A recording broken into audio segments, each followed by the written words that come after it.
Published by Cambridge University Press and Uckles, 2018. This recording is copyright. CD 2. Test 3. You will hear a number of different recordings and you will have to answer questions on what you hear. There will be time for you to read the instructions and questions, and you will have a chance to check your work. All the recordings will be played once only. The test is in 4 sections. At the end of the test, you will be given 10 minutes to transfer your answers to an answer sheet. Now turn to section 1. So whenever we starting this test, we just Section 1. presume. You will hear a man phoning a woman who lives in an English city called Banford to get some advice about moving to that city. First, you have some time to look at questions 1 to 5. Trip per month. Mode transport. Obviously limited, maybe parking, limited shops. Obviously they will talk about the transport. Obviously the things should be like limited parking. You will see that there is an example that has been done for you. On this occasion only, the conversation relating to this will be played first. Hello, Linda speaking. Oh, hi, Linda. This is Matt Brooks. Alex White gave me your number. He said you'd be able to give me some advice about moving to Banford.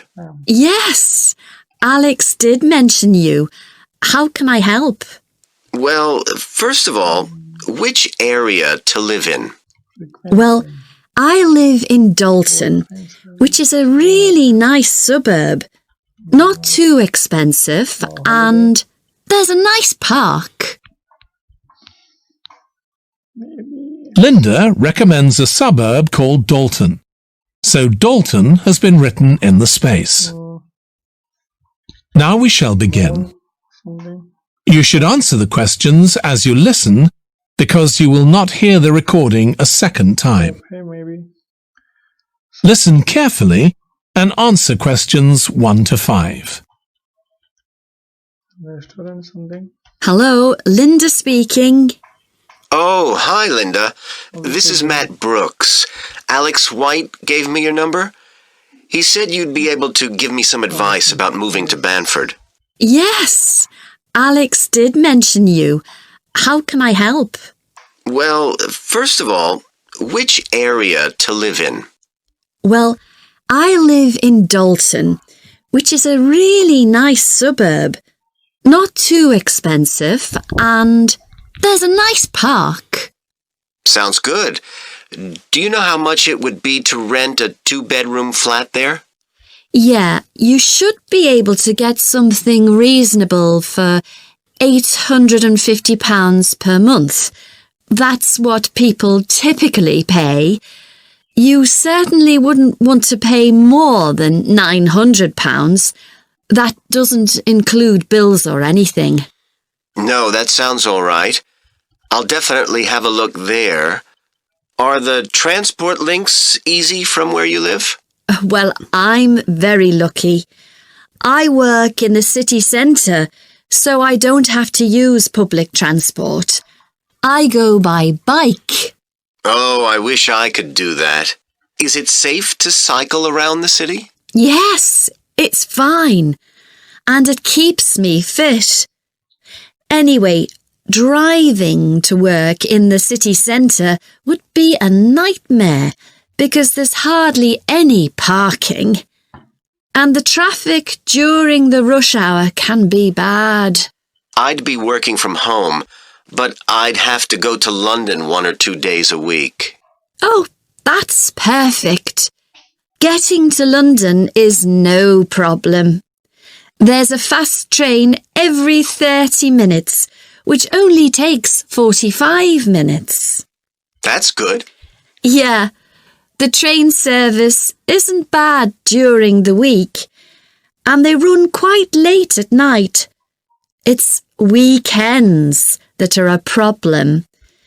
They're always doing engineering work, and you have to take a bus to Haddam and pick up the train there, which is really slow. But other than that, Banford's a great place to live. I've never been happier. Okay. Before you hear the rest of the conversation, you have some time to look at questions 6 to 10.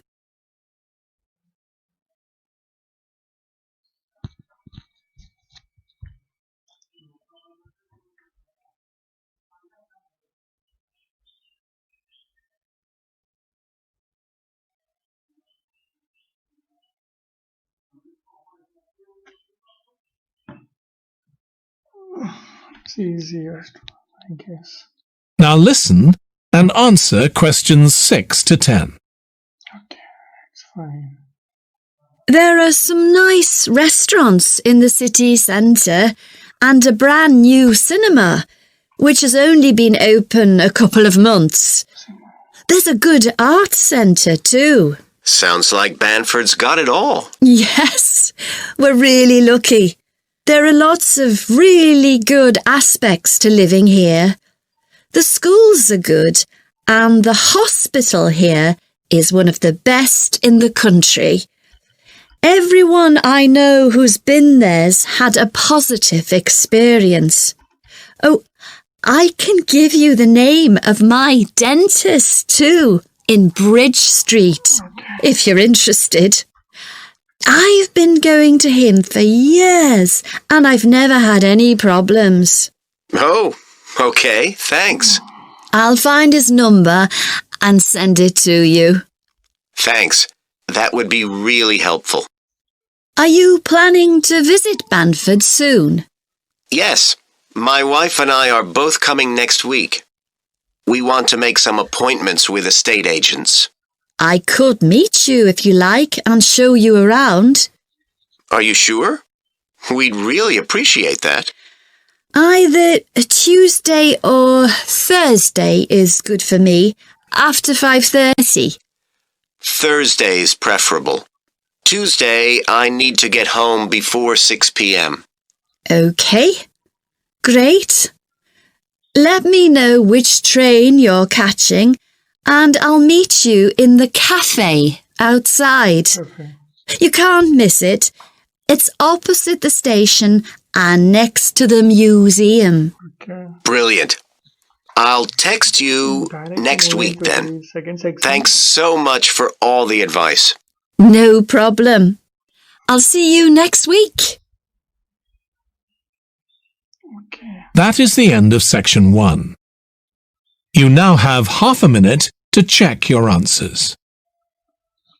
Okay, so without seeing any options, I will just move to the questions where they are going to give certain exercise or certain common sentences, common ideas regarding options. So just looking to the options would be a very bad idea to simultaneously matching with the audio. So better to just write down certain notes Now turn to section 2. from which we can match our options from A to G. Section 2. You will hear a fitness instructor talking on the radio about different ways of keeping fit. One way. First, you have some time to look at questions 11 to 16.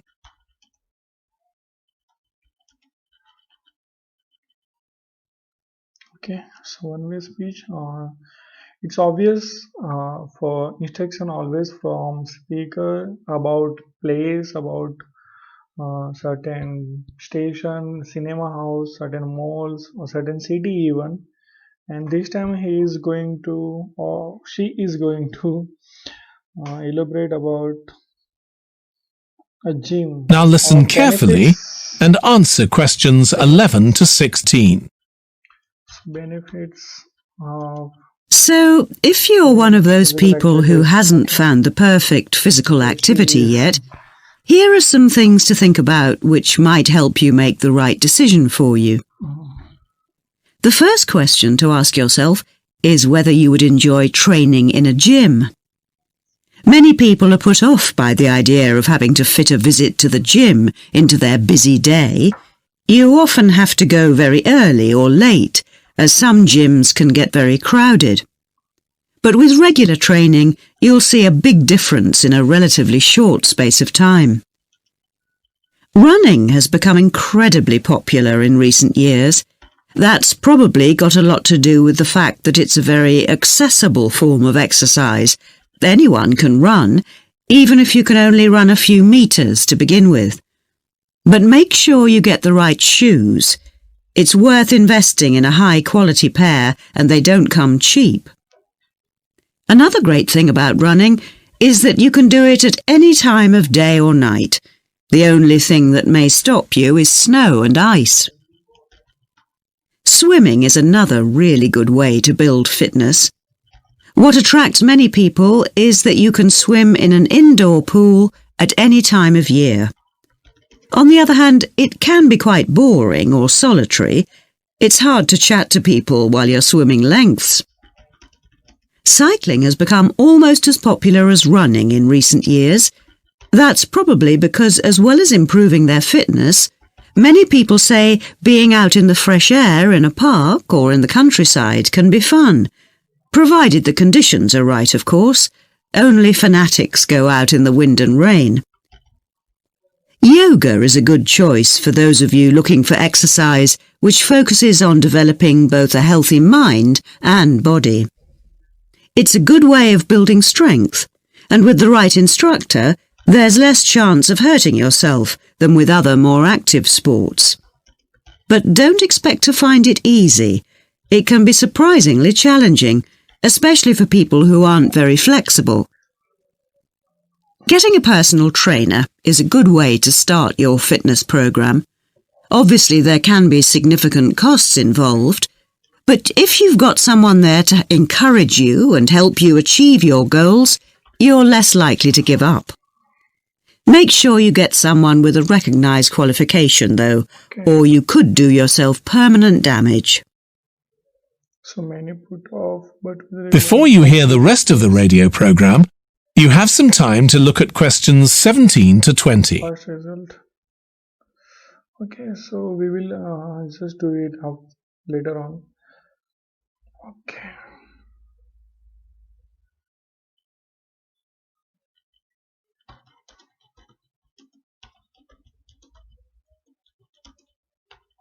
Let's see. Now listen and answer questions 17 to 20.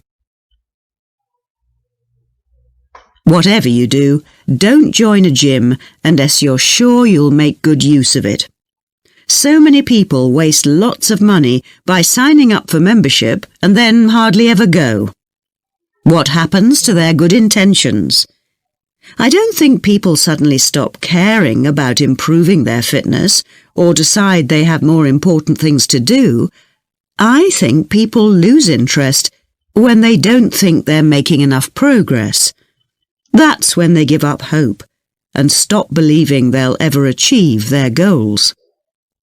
Also, what people sometimes don't realise when they start is that it takes a lot of determination and hard work to keep training week after week, and lots of people don't have that kind of commitment. One thing you can do to help yourself is to set manageable goals. Be realistic and don't push yourself too far. Some people advise writing goals down, but I think it's better to have a flexible approach. Give yourself a really nice treat every time you reach one of your goals. And don't get too upset if you experience setbacks. It's a journey. There are bound to be difficulties along the way. That is the end of section 2. You now have half a minute to check your answers.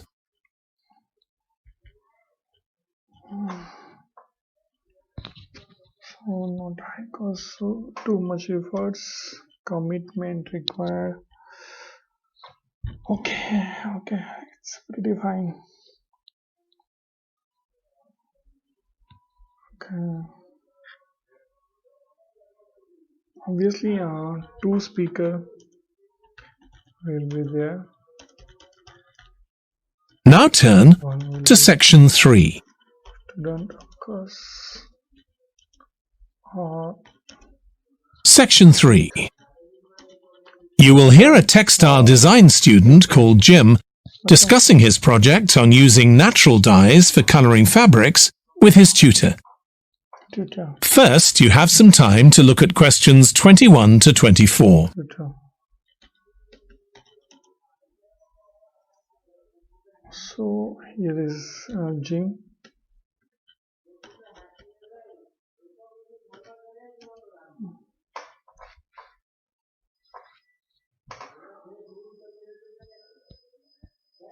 Okay. Now listen carefully Obviously, and answer questions 21 to 24. OK, Jim, you wanted to see me about your textile design project. That's right. I've been looking at how a range of natural dyes can be used to colour fabrics like cotton and wool. Why did you choose that topic? Well, I got a lot of useful ideas from the museum, you know, at that exhibition of textiles. But I've always been interested in anything to do with colour. Years ago, I went to a carpet shop with my parents when we were on holiday in Turkey, and I remember all the amazing colours. They might not all have been natural dyes. Maybe not, but for the project, I decided to follow it up. And I found a great book about a botanic garden in California that specialises in plants used for dyes. OK, so in your project, you had to include a practical investigation. Yeah. At first I couldn't decide on my variables. I was going to just look at one type of fibre, for example, like cotton. And see how different types of dyes affected it? Yes. Then I decided to include others as well. So I looked at cotton and wool and nylon. With just one type of dye? Various types, including some that weren't natural, for comparison. OK. So I did the experiments last week. I used some ready-made natural dyes. I found a website which supplied them. They came in just a few days, but I also made some of my own. That must have taken quite a bit of time. Yes. I thought it'd just be a matter of a teaspoon or so of dye, and actually that wasn't the case at all. Like, I was using one vegetable, beetroot, for a red dye, and I had to chop up a whole pile of it. So it all took longer than I'd expected. One possibility is to use food colourings. I did use one. That was a yellow dye, an artificial one. Tartrazine? Yeah, I used it on cotton first. It came out a great colour. But when I rinsed the material, the colour just washed away. I'd been going to try it out on nylon, but I abandoned that idea. Were you worried about health issues? I thought if it's illegal food colouring, it must be safe. Well, it can occasionally cause allergic reactions, I believe. So not nylon. Before you hear the rest of the discussion, you have some time to look at questions 25 to 30.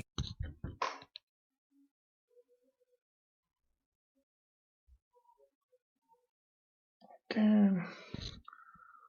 It is expensive, the color is too strong, the color is not long lasting, it is poisonous, it can damage the fabric, color may be unexpected, suitable for, okay, so different material.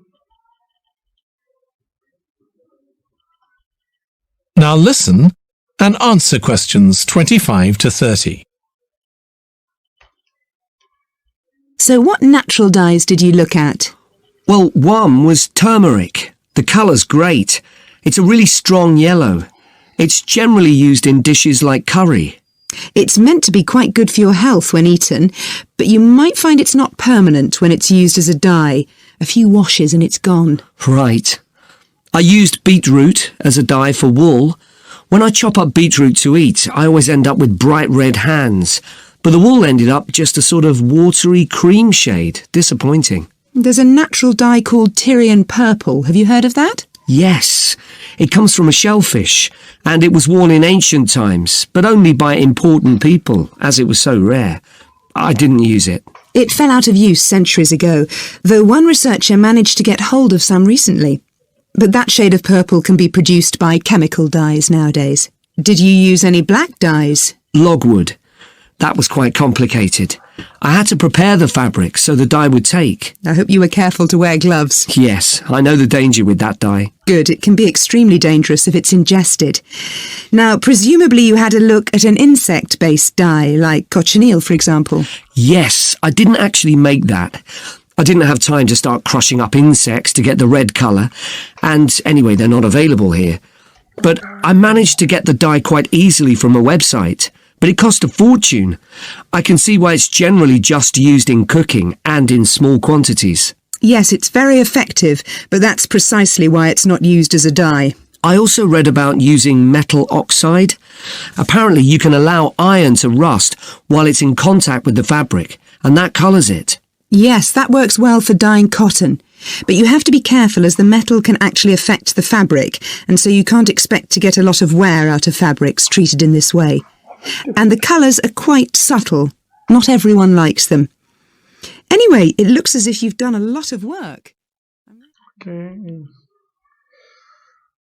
That is the end of section 3. You now have half a minute to check your answers. Obviously, most of time the lecture is based on environment, management, or something theoretical.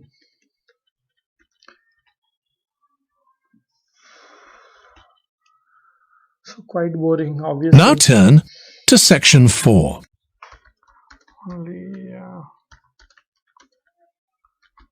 We'll speak. Section 4. You will hear part of a biology lecture about an animal called the sleepy lizard that is common in parts of Australia. First, you have some time to look at questions 31 to 40. Quite good. So I am not expecting something for section 4, as it's going to be very easy, as the answer will be in one word only. I guess they are brown but recognized by their blue, maybe some part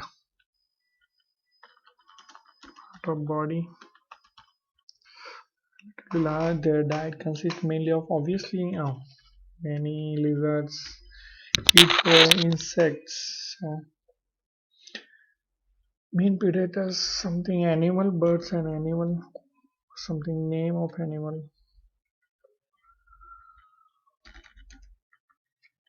Now listen carefully and answer questions 31 to 40. I don't know, maybe... Last week we started looking at reptiles, including crocodiles and snakes. Today, I'd like us to have a look at another reptile, the lizard, and in particular, at some studies that have been done on a particular type of lizard whose Latin name is Tiliqua rugosa. This is commonly known as the sleepy lizard because it's quite slow in its movements and spends quite a lot of its time dozing under rocks or lying in the sun. I'll start with a general description. Sleepy lizards live in Western and South Australia, where they're quite common. Unlike European lizards, which are mostly small, green and fast-moving, sleepy lizards are brown, but what's particularly distinctive about them is the colour of their tongue, which is dark blue, in contrast with the lining of their mouth, which is bright pink. And they're much bigger than most European lizards.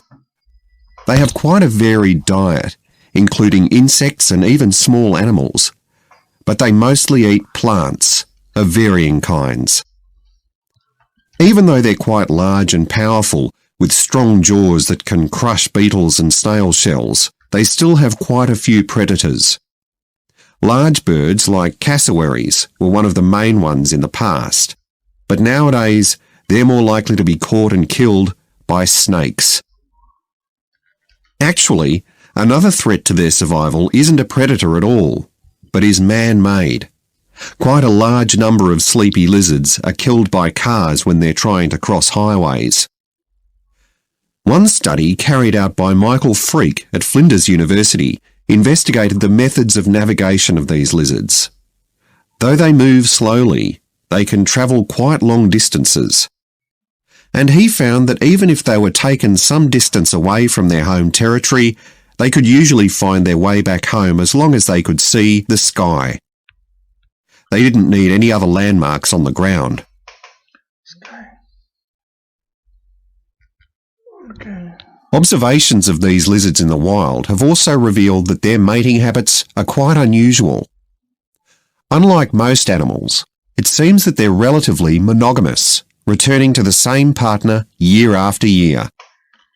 And the male and female also stay together for a long time, both before and after the birth of their young. It's quite interesting to think about the possible reasons for this. It could be that it's to do with protecting their young. You'd expect them to have a much better chance of survival if they have both parents around. But in fact, observers have noted that once the babies have hatched out of their eggs, they have hardly any contact with their parents. So there's not really any evidence to support that idea. Another suggestion's based on the observation that male lizards in monogamous relationships tend to be bigger and stronger than other males. So maybe the male lizards stay around so they can give the female lizards protection from other males. But again, we're not really sure. Finally, I'd like to mention another study that involved collecting data by tracking the lizards. I was actually involved in this myself. So we caught some lizards in the wild and we developed a tiny GPS system that would allow us to track them, and we fixed this onto their tails. Then we set the lizards free again, and we were able to track them for 12 days and gather data, not just about their location, but even about how many steps they took during this period. One surprising thing we discovered from this is that there were far fewer meetings between lizards than we expected. It seems that they were actually trying to avoid one another. So why would that be? Well, again, we have no clear evidence, but one hypothesis is that male lizards can cause quite serious injuries to one another. So maybe this avoidance is a way of preventing this, of self-preservation if you like. But we need to collect a lot more data before we can be sure of any of this. Strong insects and That is the end of section 4. Mostly plants. You now have half a minute to check your answers. Birds and snakes. Obviously, they took name of man also, but it's birds and snakes. Snakes. Then through sky. The sky is the answer over here. Same partner, but hardly, but little. It's a synonyms used for hardly. So contacts. But contact. It's contact. That is the end of the listening test. In the IELTS test, you would now have 10 minutes to transfer your answers to the answer sheet. Contact. Tails, steps. Okay, so now we will just check our answer. Before going to check our answer, first of all, just synchronize our optional questions. So turmeric, it's not permanent. So the color is not long lasting. So first is C. Second is disappointing, unexpected. So it's okay, F. And it's only by important people. So it's rare something. It is expensive or it is not generally available. Maybe. Okay, so it is not generally available. Rare. Okay, so he found on internet, but then Yeah, so it's available, or it's not expensive. He found on internet, but not generally available. So H would be answer. Logwood danger extremely poisonous, and cochin not available, so it is expensive also. Okay, it cost a fortune.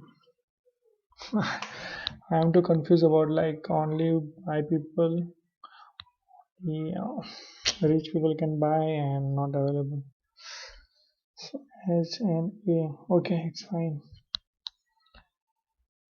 Let's take the chance, and here is the A. It's A again.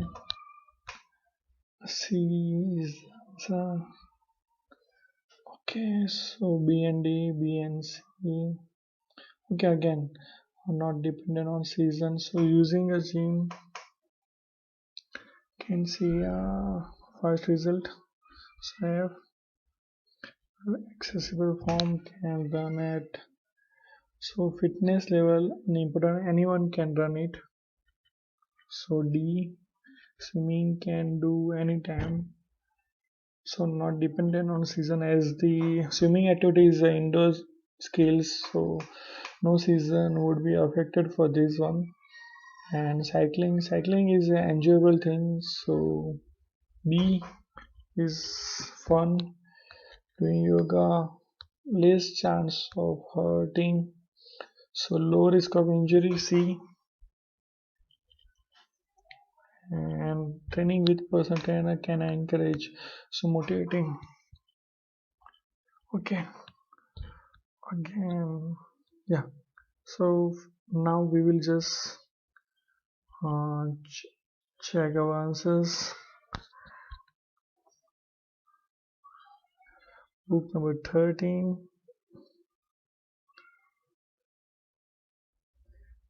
an answer for listening test. Now, so first answer is 850. 850 is the correct one. 850 is the correct one. Second one is bike is the correct one. Parking is correct. 30 minutes is already written here, so 30 is the correct answer. Weekends or weekend is the correct answer. New cinema is the correct answer. Hospital is the correct answer. Dentist is the correct one. Thursday, correct one. Cafe is the correct one. Then okay, so F D A B C G. Okay, full correct one. So B and C is the correct one. B and D is the correct one here. So very good. Yeah, 21C, 22A, 23A, 24B, all are correct. So here is the complex one. I just got confused over 27 and 29. I don't know. So let's check. 25C is correct. 26F, 27H. Okay. So correct. 28D, 29A, 30 is E. So tongue is the correct. Plants is the correct. Snacks is the correct. Sky is the correct. Partners is the correct. Contact, yeah. So just see, I have just changed from contacts to contact. There is a huge difference between contacts and contact. So protection is the correct. Tails is the correct. Steps, injury or injuries. Very good. So, injury. Okay. So here we go. And got 40 out of 40. Thankfully. So in this way, we can solve our live listening test. It's been very easy once you got the ideas regarding one-way speaker, two-way speaker, and the presuming about certain places, certain lectures, and certain ideas could be very essential for your browsing for the answers. So thank you so much for watching my video, and best wishes, Dhawal.